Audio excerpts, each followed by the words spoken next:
The Cowboys blew out the Commanders on Sunday, 44-22, and Dallas's offense was cooking. Dak Prescott threw for 264 yards and 3 touchdowns with no interceptions, while CeeDee Lamb made big plays in his return, 110 yards for him, including a 74-yard catch and run to the end zone. And the Dallas defense finally showed up. The Dallas D forced 2 turnovers, including a pick-6 from Deron Bland. Stephen A. finally back in the building. Yeah.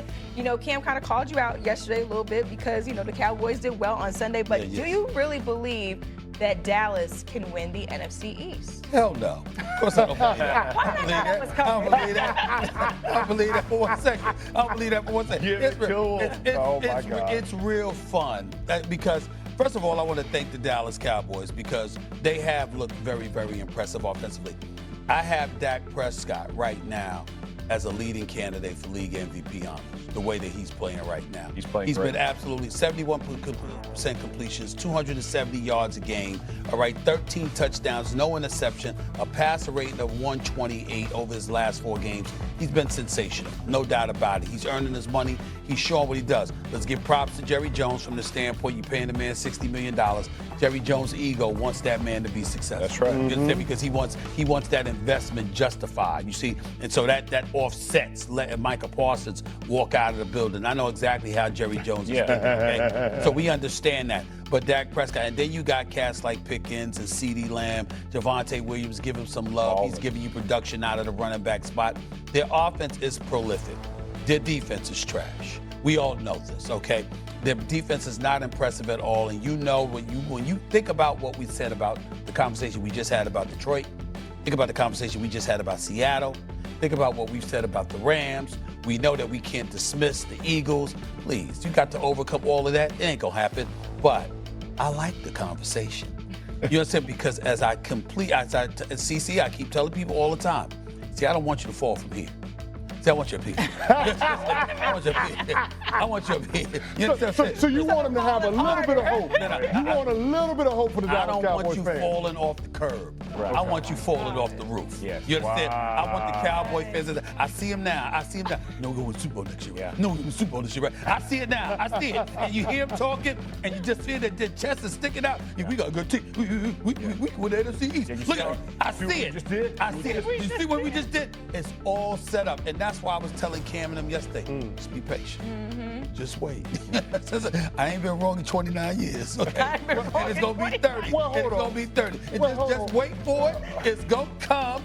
Just be patient. That's all I'm going to say. Well, Stephen A., the question wasn't, can the Dallas Cowboys win the Super Bowl? They can win the NFC. Can they win the NFC And I said, East? well, listen, I'm not feeling that. I'm not feeling that because of their defense. Seriously, because of their defense. Well, okay, Stephen A. But offensively, they can beat anybody. They can beat anybody. The defense isn't great, but the defense was better on Sunday against the Commanders. Are we going to ignore that McLaurin wasn't out there, or Brown wasn't out there, Deebo Samuel's out there? We just going to ignore that the 3 primary weapons for the Washington Commanders were all gone? We just going to ignore that, CC? Stephen A., Terry McLaurin ain't played in a while now. So, I mean, I understand we're using that excuse. I get where you're going. But the defensive line still had 4 sacks on Jaden Daniels. They still knocked out the opposing quarterback, and they still had a pick-6. Well, if you ain't got nobody to throw the ball, the pick-6 for Mariota, really? That's what we doing? I mean, that's what we doing? still counts as a pick-6. It still counts. Oh, that's what we doing? It still counts? It still counts. Is it in the box score? Is it on the scoreboard? That's what we're doing. It's in the box score.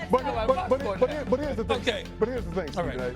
DeMarvion Overshown, their standout linebacker, he's now in his window where he can return to practice. They're expecting him to be back in November. And he can ball. That's a huge add. And here's the deal. The Dallas Cowboys just have to keep from discounting themselves before the trade deadline, because if this team can hover right where they're at, be around 500, and have Dak and that offense playing the way that they're playing, then Jerry Jones can be validated and continuing to invest in this team by trading for a piece for the defensive side of the ball. Remember, after the Micah Parsons trade, Jerry said with that draft capital that he was willing to add to this team this year. It wasn't about it just being a move for 2026 and beyond. He said he would invest in this team this year. They got a road game against the Denver Broncos and then at home against the Arizona Cardinals. If they can split those games going into their bye week and the trade deadline, I don't expect this Dallas Cowboys team and this defense to remain as constituted. Last thing, the NFC East in the last 2 decades hasn't had a repeat champ. Right. And the Dallas Cowboys offense is the most dominant unit in all three phases of football of any team in that division. For sure. I will roll with the Dallas Cowboys having a chance to win the NFC East off of that alone. Wow, I'm shocked. I'm shocked by you as well because I thought you was going to slow play this. I thought you would just let it be. I'll absolutely try to encourage the Cowboy fans to buy in more. They are. They're at that point now. I don't have to do that. Yeah, okay. I don't have to do that because they're at that point. They're already in there. They're already in there. They're already stirred up. Hook, line, and sinker. Because I'm on the same thing with you. Defense wins championships. And I think offenses, although as good as Dallas's offense is, and I do think Dak is on MVP level, I think they are lights. I think Javonte Williams has done. Their offensive line is good, and they've been banged up, and they're still good. The Cowboys can run the ball better than the Eagles can. That's true. right. But that don't make any sense. Here's the problem. It doesn't. That don't make any sense. I'm with you on that one. Yeah. I can't understand that. I don't understand that. At some point, the ball doesn't bounce your way offensively. You're not going to get, you know what I mean? And so it's going to get cold, or you're going to have bad days. It's not, Dak's not going to be or the receiver's not going to, it's going to hit a hand, get tip ball, whatever it is.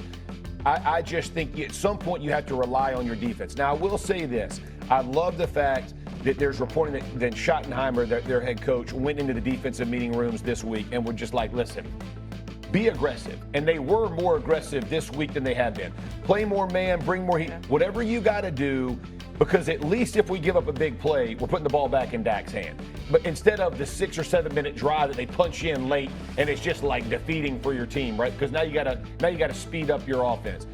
I just think it's really, and I've played on some of the best offenses in NFL history.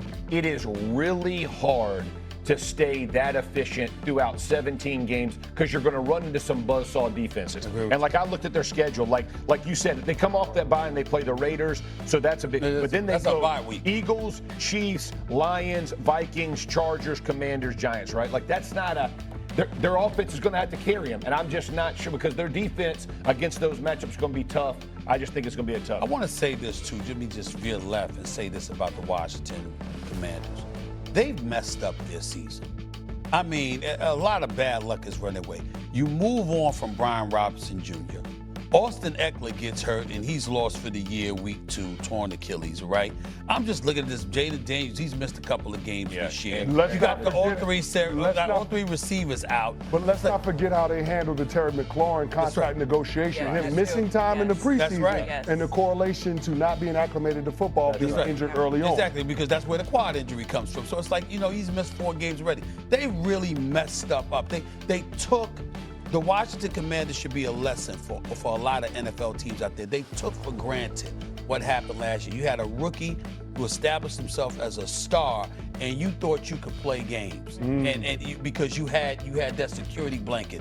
They've messed up the season. I'm blaming their front office for what has happened to the Washington Commanders this season more so than anything else. Because like you pointed out, with Terry McLaurin, the negotiations, you got to take into account, y'all know this better than me, you got to take into account being in football shape, being in a proper condition, dotting your I's, crossing your T's, doing everything you can to maximize to your potential and have yourself ready. And they let business get in the way of business. And now it's messing with them on the football field. It's disappointing for sure. And Daniels being injured again. Look, he and Drake May, they're the most fun quarterbacks to watch, but man, you hold your breath every play. Right. Because they'll put themselves in harm's way, man, take unnecessary shots to get the ball, and ultimately your body pays. I mean, availability at the quarterback position is a must, and him being banged up, it's just hard to